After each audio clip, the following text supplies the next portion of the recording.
guys, welcome back to another episode of True Crime and Art. I'm your host, Violet, and today we are talking about another lady serial killer. There's a lot more of them than I ever thought. I've been surprised in doing the research. The majority of these ladies really like to poison, and that's what we're going to be talking about today, is another lady that just likes to poison everyone. Now, the majority of serial killers tend to target people who they don't know, strangers, people that they maybe meet, but they aren't related to. Well, this one that we're talking about today, she preferred to kill her family members. So let's get into it. Today, I am painting something that I've never painted before. I have it sketched out, but I've never painted it before. So I thought, hey, Violet, why not try to paint something new while you're talking about something that you researched? Because that seems super easy, right? We'll be on this journey together. Okay, my friends, today we are talking about Nannie Doss, also known as the Giggling Granny or the Lonely Hearts Killer, which, yes, we have done another video called Lonely Hearts Killer, but this is another one that involves the Lonely Hearts column. So, yikes, right? Now, Nannie Doss was born November 4th, 1905. So this is way back in the day, and she is from Alabama. Nannie was born Nancy Hazel to Louise and James Hazel. She is the oldest of 5 children. Nannie and her mother, Louise, hated her father, James, because James was abusive. He was an alcoholic. He was super controlling, very religious, and he didn't love for the kids to go to school because James had inherited a farm that had a lot of debt. And so what do you do when you have a lot of debt and not a lot of money to pay people to work it? Well, James's great idea was to have 5 children and have them work the farm for free. So the kids were forced to work the farm long hours, so school really wasn't a priority. And because of that, Nannie wasn't super educated. She was somewhat literate, but she wasn't educated, okay? Nannie and her mom were not the only ones that didn't like her father, James. The neighbors didn't like him. They said he was like an odd duck. He just really kept to himself, and he was not nice to his kids, which obviously so. He makes them work on a farm day and night. Now, when Nannie was 7, she got to go on vacation. So like the very first vacation poor little Nannie had ever been on, it was on a train to go visit her relatives. Well, the train made an abrupt stop, and Nannie flew forward and she hit her head on the metal railing of the seat in front of her, and she was knocked unconscious. Nannie would later say that because of this incident, she had headaches, she had blackouts, she had convulsions, and it affected her mood. Now, we've done a couple of stories where folks have had head injuries, and like it was definitive proof that that changed their personality forever. So I'm not a medical doctor. I'm just putting that little nugget out there, okay? During adolescence, Nannie and her mother would read her mom's romance novels together. That was literally her favorite thing to do. She would sneak away from the farm, from the chores that she had to do, and just read the romance novels and dream of true love. Now, this is important to know and to remember for later on in the story, okay? And whenever I read this, it made me remember all the times that, like, as a kid, I would watch Disney movies and dream of Prince Charming. And most people grow up and be like, okay, that was a movie, or that was a story. Prince Charming, that's not a real thing. Life is the real thing. But Nannie didn't get there, okay? So she constantly lived in this fantasy world, and she wanted this true love that she read about in her fantasy books. Let me smooth that out, because now that I'm looking at it on there, it's looking a little crazy. So let me smooth it out. There we go. Okay. Brown is a tricky color to paint with and to blend with, because brown will bring out so much red and mauve, and it can turn on you real quick. We're still talking about Nannie as an adolescent. As she's growing up, she has, I believe it's 3 sisters and 1 brother, and then herself. So her dad is super protective of the girls. He doesn't let them wear makeup, wear any revealing clothes. He doesn't let them go to socials at the church because his specific fear was that his daughters were going to be assaulted. Now, one thing I thought about was like, why is that such a specific fear? It makes me curious about their father. But then in a strange turn of events, it turns out Nannie was assaulted multiple times by neighborhood men. So I found that really odd and crazy. Like, did her dad know something? I don't know. Nannie, at the age of 16, ends up marrying Charlie Briggs, who is a co-worker at the linen factory that she married. There were some reports that she eloped to marry Charlie, and then the majority of the things that I read said that her father basically picked Charlie out and arranged the marriage. So Nannie and Charlie get married, and they should not have gotten married. Is this a big surprise to anybody? Charlie was the only son of a single mother, and he was a definite mama's boy. In fact, Charlie's mom moved in with Nannie and Charlie, the 16-year-old newlyweds, and Charlie's mom did not love Nannie. In fact, she criticized everything Nannie did. Can't imagine that being a great living situation. Now, let's add to that Nannie had 4 daughters in less than 5 years. So, yeah, yikes. We're going to keep adding on, okay, folks? Because not only did they have all these children in such a short amount of time, both Nannie and Charlie were cheating on each other. And it was well known throughout town. It just was well known. That's what was happening. At this point, Nannie really is stressing out about her life and her situation. She starts to drink heavily. She starts to smoke heavy. She is smoking like a freight train. Right. In 1927, Nannie is home with her 4 daughters, and Charlie comes home from work one day and finds his 2 middle daughters dead on the living room floor. And Nannie's just there hanging out, and Charlie's like, "What? What is going on?" Nannie says, "Well, it was food poisoning. They died." So the coroner comes and gets the 2 girls and rules the cause of death as food poisoning. This is step number 1 in like a whole line of I don't understand. I don't get it. Guys, if it seems like I'm not painting a lot right now, it's because I'm trying to let this dry. The next step I'm going to add is going to have a lot that needs to be on a dry canvas. So I'm just going to keep talking because we got a lot to talk about, and then don't worry, I'll get back to painting. I promise. At this point, Charlie suspects Nannie of being responsible for 2 of his daughter's deaths. So he takes his oldest daughter, Melvina, and leaves. And he leaves the youngest daughter, Florine, with Nannie. I don't know why he only took 1 daughter. I couldn't find any information about that. Not only did Charlie leave Florine with Nannie, he left his mother with Nannie. His mother just died in her sleep one night. Now, granted, she was older, so that's certainly a possibility, but once we get further into this, you're going to see that that's a little shady. It's a little shady. Nannie ended up having to take a job to support her and Florine, and she was doing the things, so Florine was still alive, so I guess that's a plus. A little while later, Charlie comes back with Melvina, and they officially get a divorce. Now, even though Charlie had taken Melvina and, moved, he left the 2 girls with Nannie, and he left. So Nannie and the 2 girls, Melvina and Florine, move in with Nannie's mother and father. I don't know. I don't know why. None of this tracks, okay? So at this point, Nannie starts writing to the Lonely Hearts column because remember, she wants to find her true love. She wants to find her Prince Charming. And wouldn't you know it, she got lots of responses.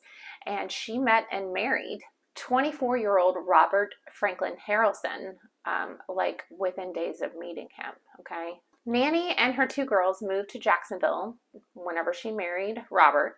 And it was not a happy marriage. Despite that, they were married for 16 years. Throughout the marriage, Robert was abusive. He was an alcoholic. He cheated on her regularly, but Nannie put up with it for 16 years, and life went on. Her 2 daughters married, and Melvina ended up marrying a man named Mosey, whom Nannie did not approve of. Regardless, Melvina and Mosey had a son, and then Melvina was in labor with her second child, a daughter, and it was a really tough, terrible labor, so she called her mother to come in and help her, and Nannie comes to the hospital and stays by her side. She plays the doting mother. She is there the entire time. Like I said, labor was tough, but Melvina gave birth to a healthy baby girl. And everyone is sleeping and recovering, right? So Nannie is holding the little baby girl while Melvina is sleeping, Mosey is sleeping, everybody's worn out from this labor. And Nannie's being a good grandmother holding the little baby girl. And about 6 hours after the baby girl is born, she passes away. And the cause of death is lack of oxygen. But it later came out that Melvina was lying in her hospital bed, and she woke up to see her mother holding her baby girl, and she thought she saw her mother, if you're queasy, skip forward 10 seconds, stick a hat pin into the baby's soft spot in its head. And then she went back to sleep because she, had a traumatic birth. She just passed back out. And when she woke up, her baby was dead. So she starts talking with her husband, Mosey, and her sister, Florine, saying, I dreamed I saw Mom with a hat pin and stick it in the baby's head. And the two were like, that's kind of interesting because we saw Nannie messing around with a hat pin earlier. Nothing came of this, guys. The baby's cause of death was lack of oxygen. Nobody freaking mentioned the hat pin. What? I need to get this on here because I have to think. So give me a hot second, okay?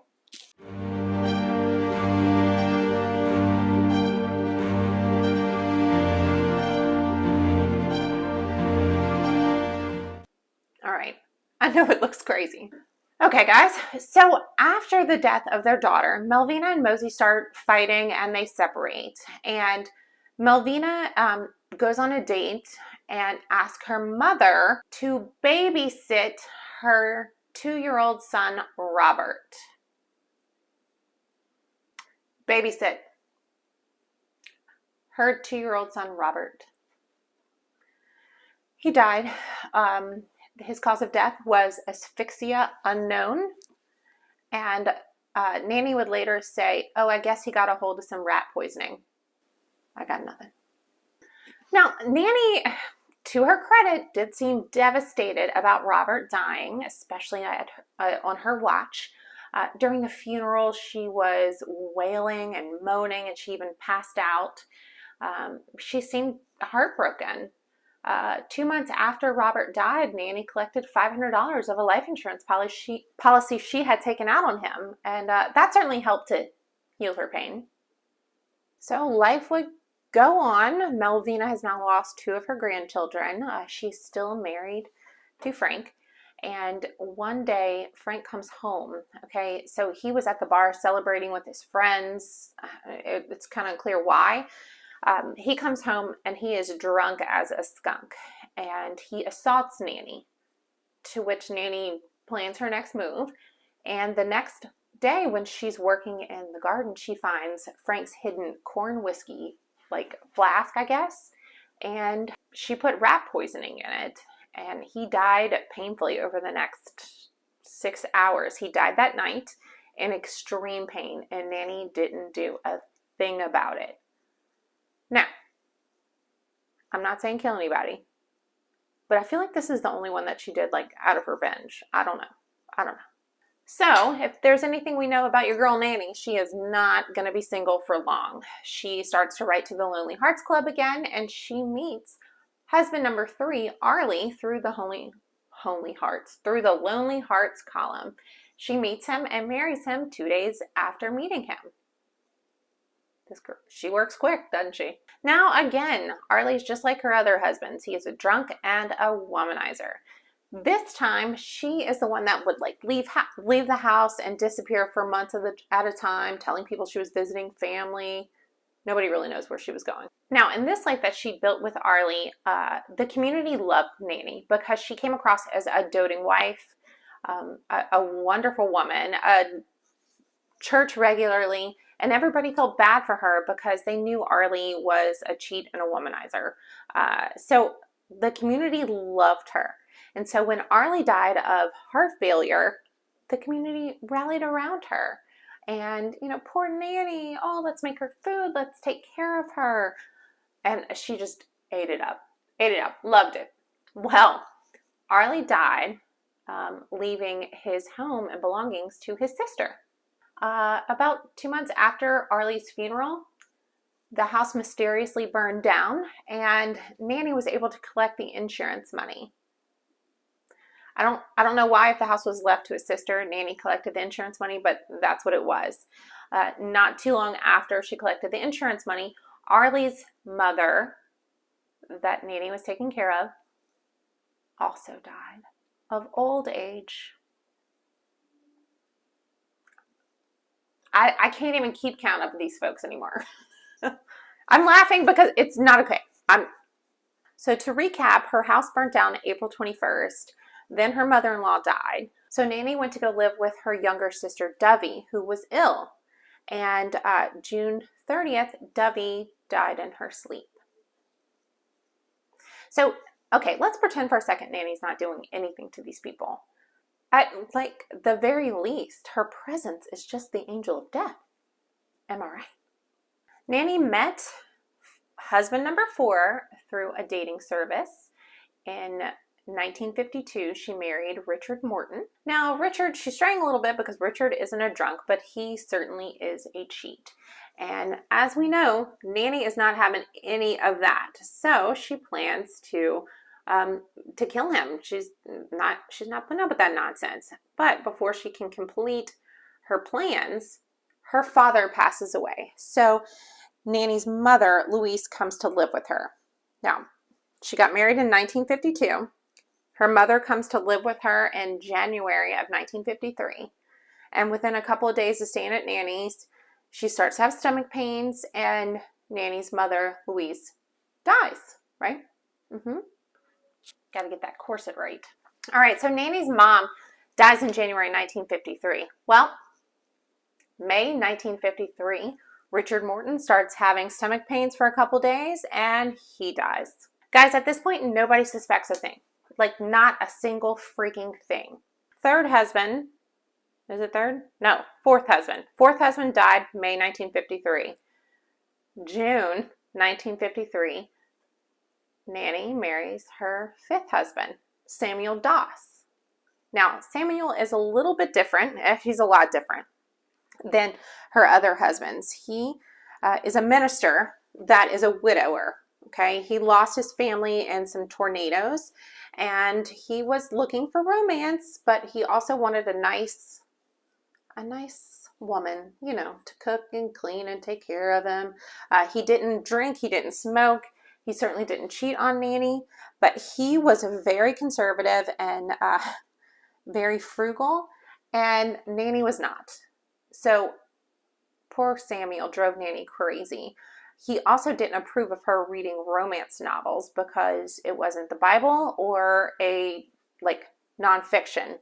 No, fiction. God, I always get those backwards. Fiction. He only let her read fiction. No, he only let her read nonfiction. Okay, so it wasn't the Bible. Let me add some skirt stuff. Oh, goodness. There we go. I want some purple in there. Okay, I got to be a little bit more careful, because otherwise I'm going to have like a serious ball gown. That is what I'm talking about. Let's get some purple in there. All right, we got to make that waist bigger. That's not okay. Ain't nobody look like that. There we go. Oh, how about we add some jewels at the top? What you guys think about that? Yes. Oh, that looks way better. What you guys think? In September of 1953, Samuel was brought to the hospital and treated for flu-like symptoms. He stayed a couple days, he was better, so he was released, and he went home to the care of his loving wife. So he had been released from the hospital October 5th, you know, totally fine from his flu-like symptoms. October 12th, Samuel Doss died. Turns out Nannie was in a rush to collect his life insurance policy because she had some debt and she needed money. Now, Samuel Doss would be the downfall of Nannie because his sudden death alerted his doctors, who requested an autopsy. The autopsy was done, and it turned out that Samuel had enough arsenic in his body to kill a horse. Nannie was arrested. Now, you may be thinking, like, Violet, where does the giggling come in? Because she is called the giggling grandma. Well, during her entire confession, while she was talking about killing everyone, her family, she laughed the entire time, giggled. And then whenever the confession was over, she just kept asking to read her romance novels. Now, she was only charged with the murder of Samuel Doss. I don't know why. I guess they were just like, let's just get her in jail because she's crazy. She's just going to keep poisoning everyone. Nannie pled guilty and she was sentenced to life in prison because she was older and she was a woman. The judge didn't feel good giving her the death penalty, which was kind of interesting. Do judges still feel that way now? Nannie would end up dying in prison at the age of 59 of leukemia. So I have some questions for you guys. First off, do you think Nannie was mentally unstable? Do you think she had mental health issues? Do you think she was a genius and like an evil genius? Do you think all the above? I don't know. I just found this one really interesting, that she killed so many people in her family, but not others, like her daughters. Why did she kill the middle two and not the oldest and the youngest? I don't know. I have these weird questions that go in through my brain, whenever I'm thinking, when I'm researching these things. Do you guys think about that too? I don't know. So anywho, I hope to have another recording for you guys next week, since this one is a week behind. Sorry. I appreciate you guys so much for watching. Please don't forget to like, comment, subscribe. I really want to talk to you guys down in the comments. So I want to know what you guys think. Please comment. I will respond back. Make sure to stick around to the end because I will definitely put my bloopers in. You guys seem to like that last time, me making a fool of myself. I laughed too. It's fine. Anyway, until next time, be kind to one another. Bye.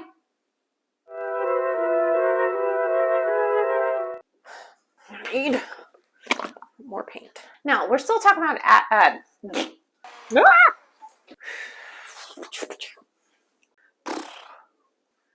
don't know.